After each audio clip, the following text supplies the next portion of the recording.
안녕하세요. 오늘 4월 24일 오늘의 알트코인입니다. 오늘의 알트코인은 솔라. 구 이름은 스와이프입니다. 티커는 SXP. 솔라입니다. 솔라. IM머니 카톡 오픈 채팅방을 개설했습니다. 영상 하단의 더보기를 눌러 확인해주세요.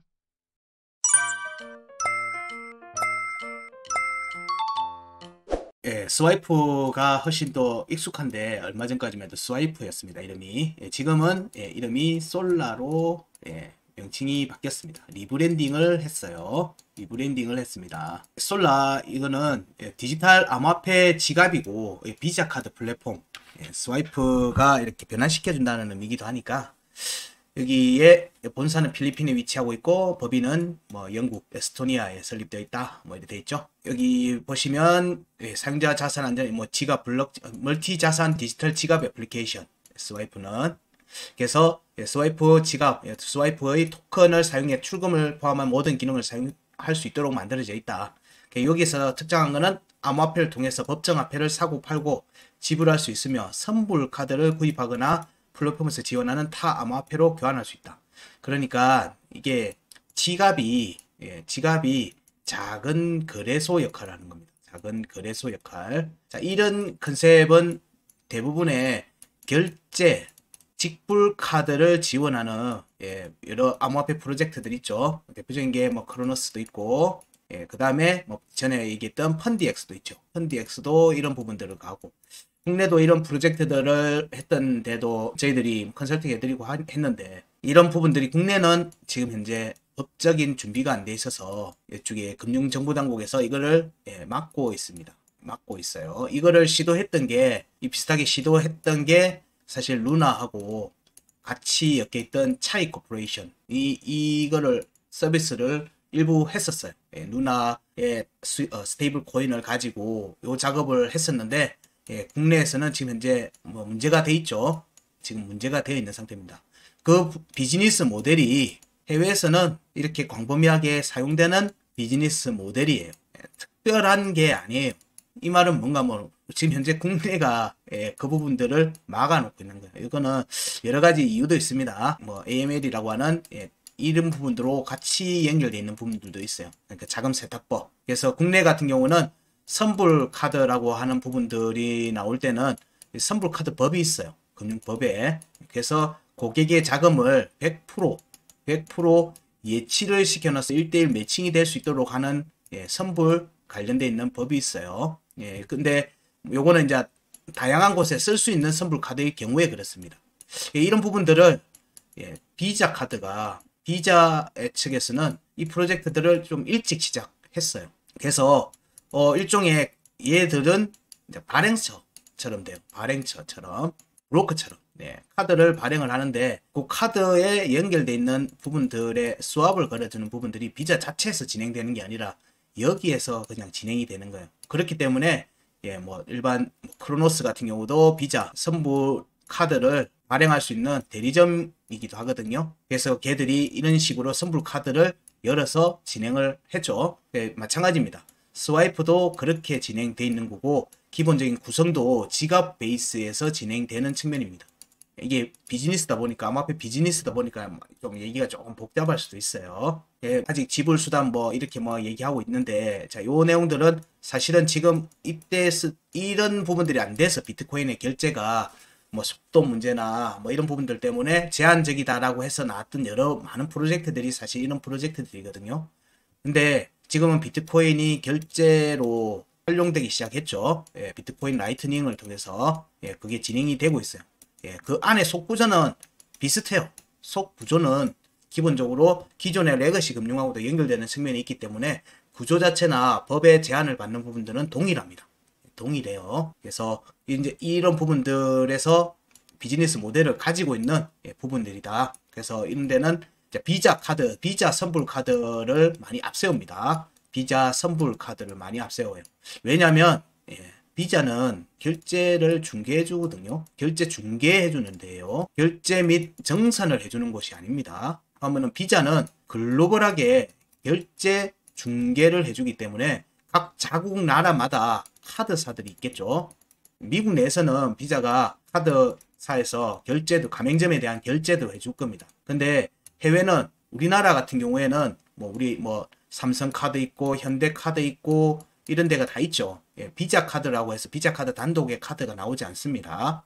이런 카드사하고 연결돼서 이런 데가 비자 카드의 일종의 카드 발행 대리점 같은 역할을 해주는 거예요. 그래서 여기에 연결시켜주죠. 그러면은 해외에 나가게 됐을 때 그 카드 결제에 관련되어 있는 전산상의 모든 부분들을 비자 네트워크를 통해서 진행이 되는 겁니다. 그러면 그냥 쉽게 얘기하면 비자 카드 하부에 연결되어 있는 각각의 카드사들이 있죠. 카드사들의 가맹점들이 있을 거잖아요. 그 가맹점들한테 비자 카드처럼 쓸 수 있게 만들어준 거예요. 비자 카드처럼. 우리 카드에 보면 여기 밑에 보면 비자 돼 있죠.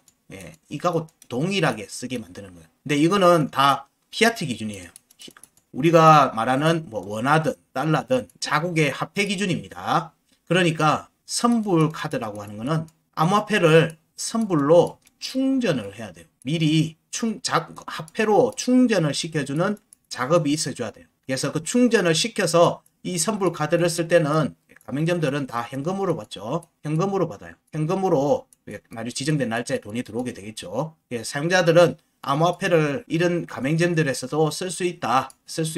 이런 부분들로 편의적인 측면을 가지는 거고, 이런 부분들이 이제 이 선불 카드가 사용이 되면은 이게 글로벌하게 기본적으로 사용이 될 수 있죠.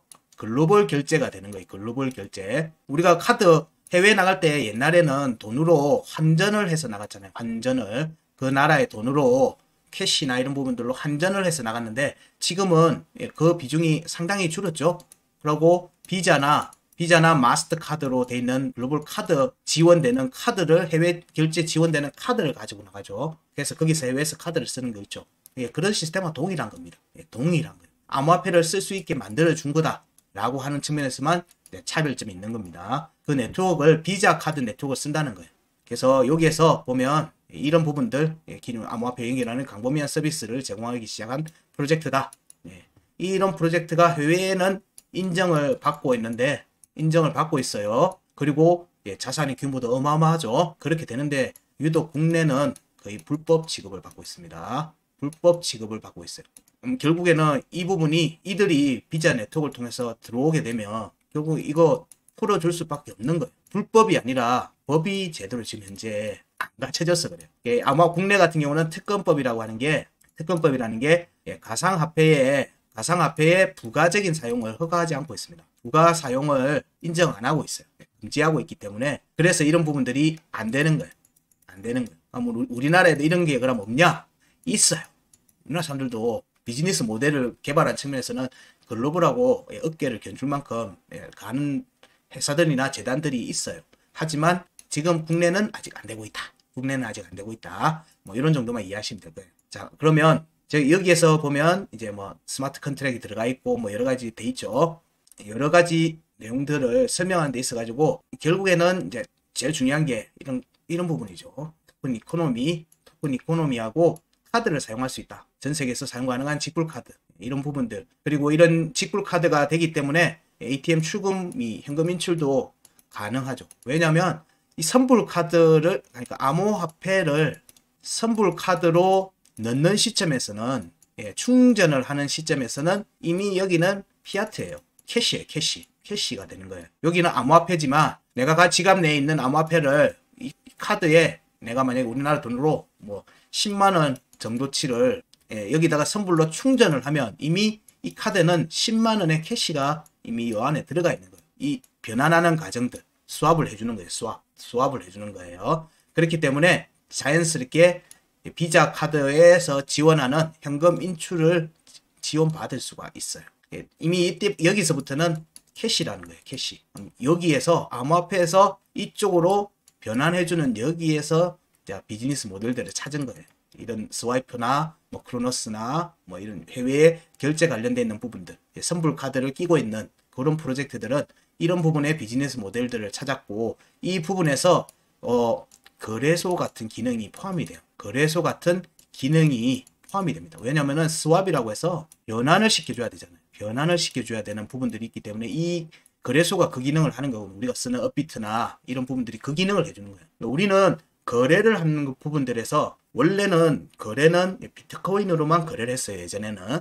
근데 이제 USDT가 나오고 USDT로서의 일부가 있었지만 이제 원화 거래소가 생기면서 우리 국내 같은 경우는 예, 이제 거래와 더불어서 환전을 같이 해주고 있는 거예요. 거래와 환전을 같이 해주고 있어요. 국내는. 그래서 그냥 자연스럽게 원화를 입금해서 예, 뭐 이렇게 거래를 한다라고 하지만 이 과정은 환전이에요. 환전이에요. 예, 이런 부분들이 거래소의 기능이고 이런 부분들도 우리가 아는 업비트나 이런 부분들이 아닐 뿐이지만 그 앱, 지갑 앱에서 그걸 지원해주고 있는 거예요. 예, 그런 개념인 거예요. 그래서 그러면 우리는 생각해 볼 수 있죠. 또 이제 약간 별개인데 예, 국내의 업비트나 빗썸이나 이런 데서 이런 거 안 하고 싶겠어요? 지금 이어서 나온 기사 얘기하겠지만 스와이프를 바이낸스가 샀어요. 당연히 그런 부분들이 이제 거래소들이 가지고 있는 많은 암호화폐 거래소들이 지갑이 있잖아요. 그런 지갑들에서 직접적으로 충전해서 쓸 수 있는 선불카드 비즈니스 모델들을 안 만들어 놨을까요? 안 만들어져 있을 거예요. 안 쓰고 있을 뿐이지. 법이 준비가 안 돼 있어서 아직 안 쓰고 있을 뿐이지. 그러면 법적인 부분만 해소가 되면 사실은 그런 비즈니스가 확장되어 나가는 측면에서는 굉장히 빠르게 진행될 거예요. 뭐 요 정도만 얘기 드릴게요. 그리고 스와이프에 관련되어 있는 기사들을 보게 되면요. 여기 첫 번째로 보면 예, 스와이프가 솔라로 리브랜딩 됐다. 그리고 메인넷으로도 전환이 됐다는 부분들이 예, 2월 달에 나왔고 이때 예, 차트가 강하게 올라갔죠. 근데 이게 단순 리브랜딩만 가지고 된 게 아니에요. 사실은 예, 여기에 보면 2003년 22월에 기사에 또 보면 예, 직불카드 관련되어 있는 부분들이 나오죠. 솔라 카드 예, 여기에서 보면 초이스사를 통해서 예, 초이스사와 협력해서 이 카드를 만들어져 있죠. 그래서 여기에는 가상자산 지갑 기능을 보유하고 있고요.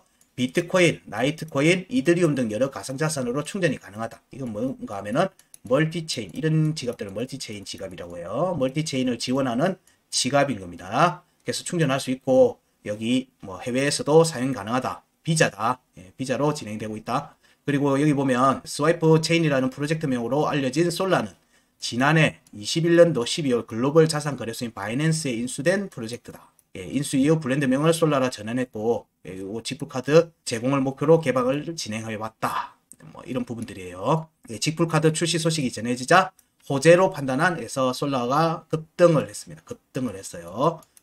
급등을 해서 이거는 좀 유심히 보셔야 될 프로젝트인 것 같아요. 예, 유심히 살피자. 예, 유심히 살피자. 오늘 이 솔라는 제가 이 앞에 얘기가 많아지는 내용들은 이건 프로젝트로서 뭔가 좀 가치적으로 굉장히 주목해서 봐야 된다는 거예요. 주목해서 봐야 된다는 거예요. 그리고 이거 얘기하면서 또 얘기했던 뭐 펀디엑스나 크로노스 그리고 뭐 메탈 결제와 관련되어 있는 부분들이 행보들이 빠르게 진행이 되고 있다는 거예요. 결제와 관련되어 있는 암호화폐를 활용한 결제 송금 시스템이 빠르게 전개되고 있다. 그런 부분들을 염두에 두시라. 다음에 비즈니스가 이제 본격화되고 법적인 부분이 정비가 되기 시작하면 이런 부분들이 예, 빠르게 나오겠죠. 그러려면 스테이블 코인에 대한 법적인 부분들이 정리가 돼야 되고 스테이블 코인 그리고 어떤 부분들이 활성화되는가 이런 부분들이 얼마 전에 지난주에 유럽연합에서는 미카가 나왔죠. 미카 법안이 통과가 된 걸로 합니다. 예, 이런 부분들하고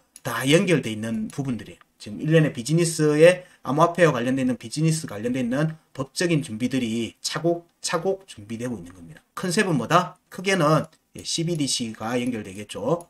그리고 결제라고 하는 부분들이 같이 이어질 겁니다. 메타가. 이런 부분들을 같이 염두에 둬요. 이걸 위해서는 이 법안이 정리가 돼야 되는 거예요.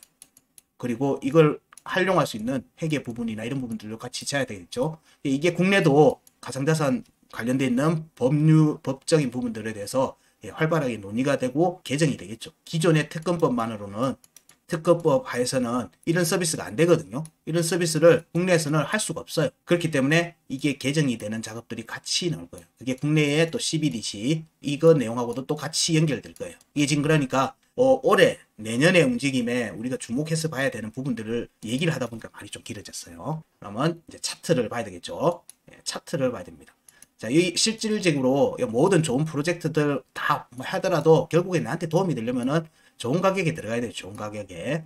예, 여기 차트의 값들은 다 일본 값입니다. 일본 값. 일본이 종가니까 매일 아침 9시에 확인하시면 되는 값들이에요. 자, 여기에 2021년도 차트 구간들을 먼저 살피면 21년도 상반기 때 큰 파동이 한파, 두 파가 나왔어요. 예, 물론 여기까지 치면 3파가 되겠지만 일단 큰 것만 체크합니다. 이렇게 1번 파동, 2번 파동이라고 보면 자 이때에 나왔던 구간들 1번 파동의 21년도 하반기 때의 반등. 이 캔들상으로는 여기 다 만족했어요.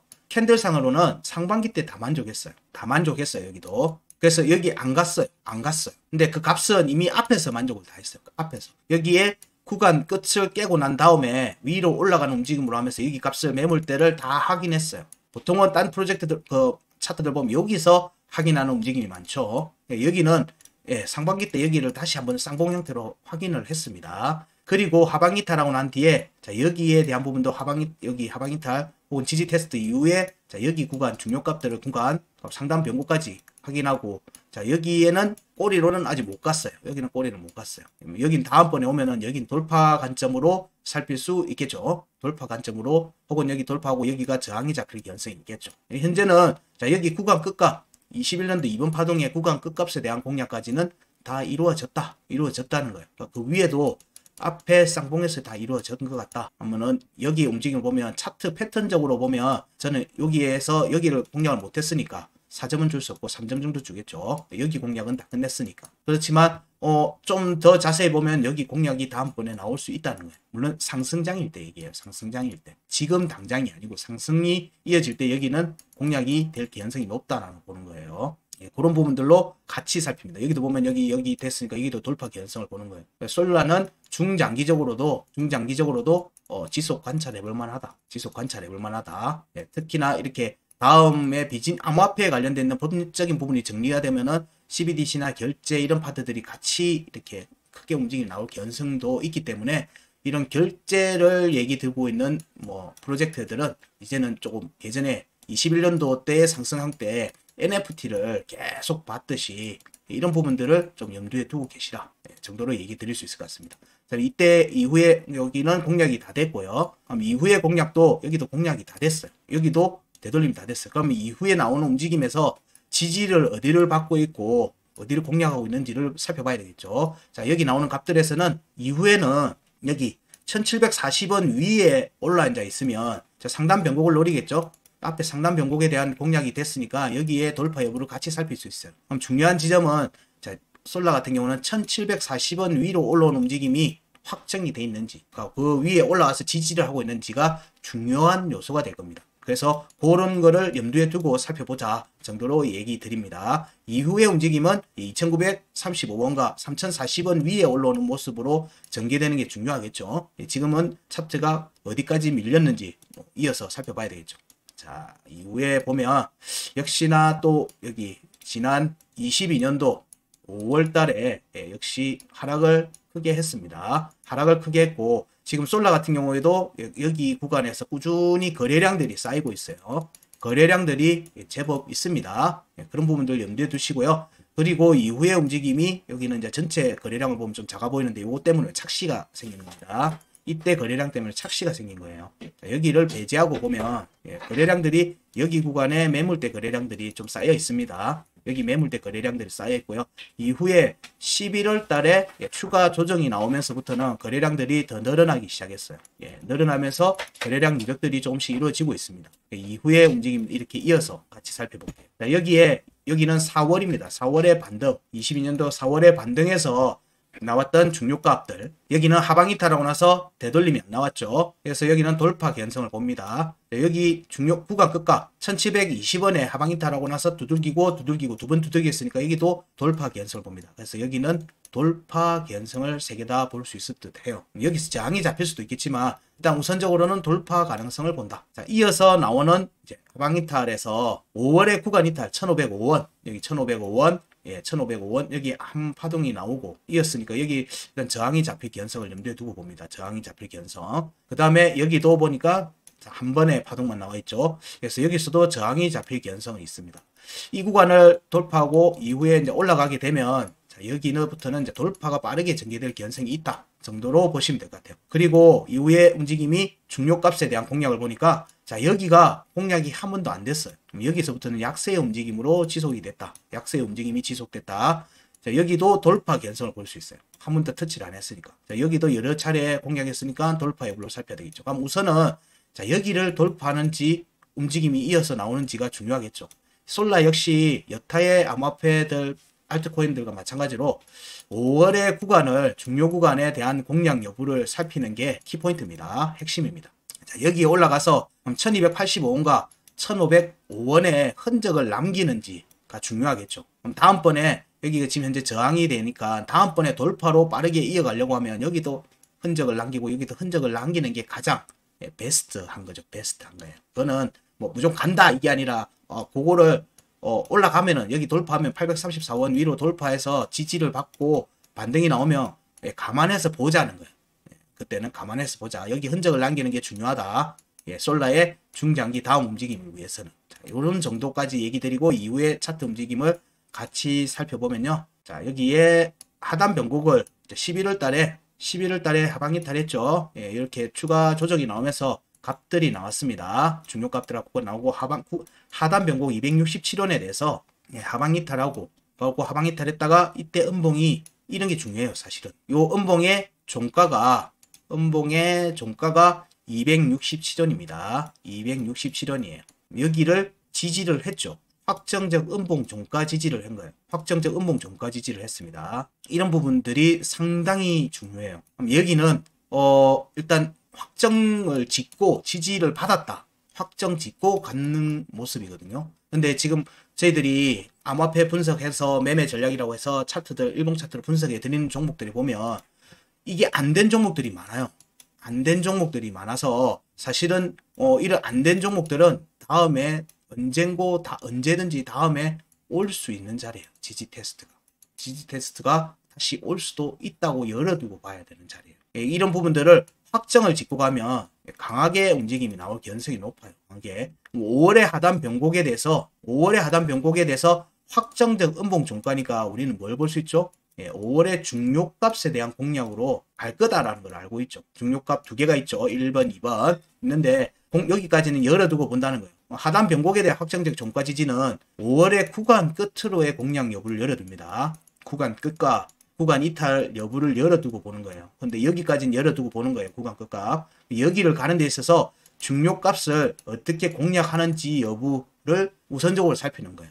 근데 여기 하단 변곡에서 구간 끝으로는 상당히 멀죠. 상당히 멀어요. 좀 멉니다. 그러면 여기에서의 중간값을 먼저 살펴야 되겠죠. 681원과 267원의 중간값을 살펴야 되는 거예요. 그럼 중간 위에 올라가면 위로 올라가겠죠. 공략하는 움직임이 이어서 나올 수 있는 겁니다. 뭐 이렇게도 체크를 해보는 거예요. 자, 이후에 아직은 거기까지 차트가 안 갔다고 보니까 여기서는 차트에서는 표가 안 나니까 자, 이때 23년도에 나오는 움직임들을 같이 살펴봐야 되겠죠. 여기 330원에 대해서 지지 테스트가 없이 올렸어요. 그리고 364원에 대해서도 지지 테스트 없이 갔고요. 그리고 여기서 다시 올라와서 여기 364원에 대해서 확정적 음봉 종가 지지를 하죠. 확정적 음봉 종가 지지가 됐으니까 425원과 473원에 대한 공략 여부를 살피는 겁니다. 여기에 공략이 나왔습니다. 근데 종가를 확보 못했죠. 425원은 종가를 확보했으니까 긍정적으로 보는 겁니다. 근데 이후에 종가 깨지니까 결국엔 밑으로 내려옵니다. 밑으로 내려와요.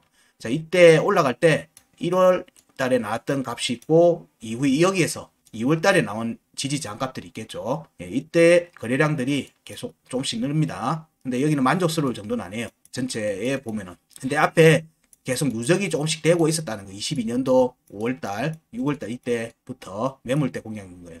대부분 차트가 2022년 5월, 6월의 구간의 반등 구간이 사실상 매물대 역할을 해요. 매물대 역할을 하고 있습니다. 그게 저항이 되는지, 그게 지지가 되는지가 중요하죠. 자, 이렇게 움직임이 전개되고 나서 이것도 마찬가지로 3월 초까지 조정이 나옵니다. 그러면서 일봉 차트 202평에 대해서 지지를 받지 못하고 추가 하락이 전개되고 상단 변곡이 1월의 상단 변곡이 385원입니다.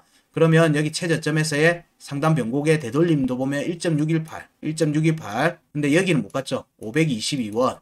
되돌림 정확하게 그대로 되돌림 가는 522원에는 공략이 안 됐어요. 여기는 공략이 안 됐고 자, 그러면 여기 상단 변곡 깨고 내려왔으니까 중요값 1월의 중요값에 대한 지지 테스트 최대치는 구간 끝에 대한 지지 테스트 염두에 두고 보는 겁니다.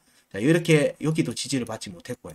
여기도 지지를 받지 못했죠. 그리고 여기에서 형성되어 있는 여기서 2월달 구간에서 형성되어 있던 중요값 지지 못 받았고 중요값 지지 못 받았고 내려왔고 구간 끝도 지지를 못 받았죠. 그리고 구간 이탈도 지지를 못 받았어요. 이 밀린 움직임이 여기에 11월의 중요값에도 지지를 못 받았습니다. 깨졌어요. 깨졌습니다. 자, 여기에 움직임이 묘하게도 여기 상단 변곡으로 보는 여기 파동의 1파동을 보는 관점에서 여기에 0.5인 316원 317원에 대해서는 지지를 받은 모습이에요.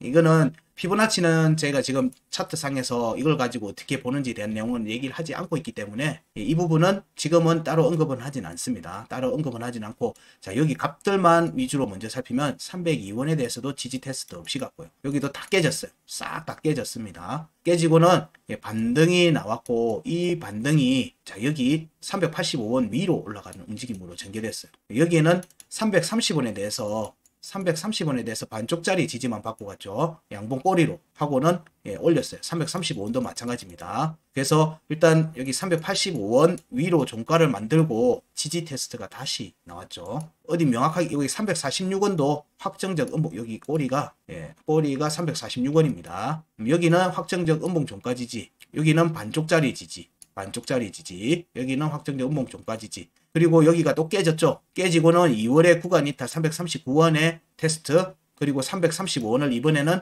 확정적 음봉 종가 지지를 했어요. 그러면 이 움직이면 385원을 보죠. 330원에 대해서도 반쪽짜리 지지가 유지되고 있어요. 여기는 안 했으니까. 일단은 여기 공략 여부를 같이 열어두고 보는 부분도 이 구간에서 움직임이 좀 미묘하게 뒤틀려 있네요. 뒤틀려 있네요. 여기에 확정적 음봉 종가 지지입니다. 339원. 그리고 여기는 여기서부터는 이제 지지 테스트 없이 그냥 밀어 올리고 있어요. 지지 테스트 없이 밀어 올리고 있습니다.